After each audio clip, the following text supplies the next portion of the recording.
What's up mga idol? Tony Bishop papalitan na. Mabigat na balita. Pero bago mo sana ipagpatuloy ang panonood mo, ay huwag mong kalimutan na mag-subscribe bilang suporta sa aking YouTube channel. Maraming salamat idol.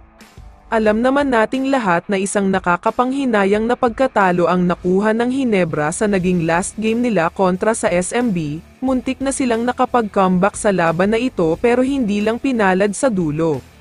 Kung hindi ako nagkakamali ay nasa mahigit 20 points pa ang kalamangan na hinahabol nila sa fourth quarter, pero bigla silang bumulusok at naibaba sa 4 ang kalamangan, pero hanggang doon na lang talaga dahil naubusan na sila.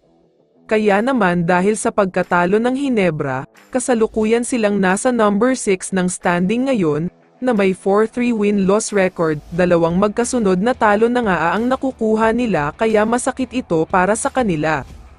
Samantala, magkakaroon ng chance makabawi ang Hinebra mula sa mga pagkatalo nila, dahil makakalaban nila sa darating na December 24 ang napakainit na team at nasa number 2 ng standing na Meralco Bolts. Pero sa magiging laban na ito ay magkakaroon ng good news ang Barangay Hinebra. Una na nga dito ay ang pagbabalik nitong si Nards Pinto.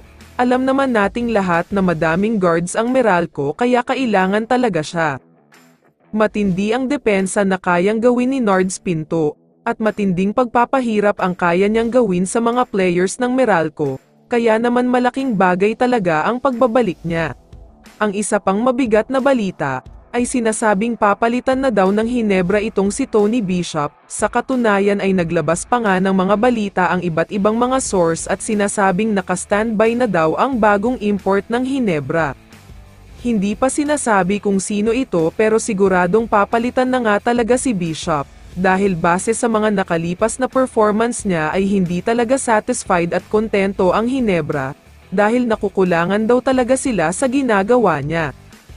Alam naman nating lahat na sobrang dami na ang mga fans na may ayaw talaga sa kanya, dahil hindi pala niya kayang buhatin ang Barangay Hinebra, madalas pa nga na nangyayari ay nakaasa lang siya sa mga kakampi niya.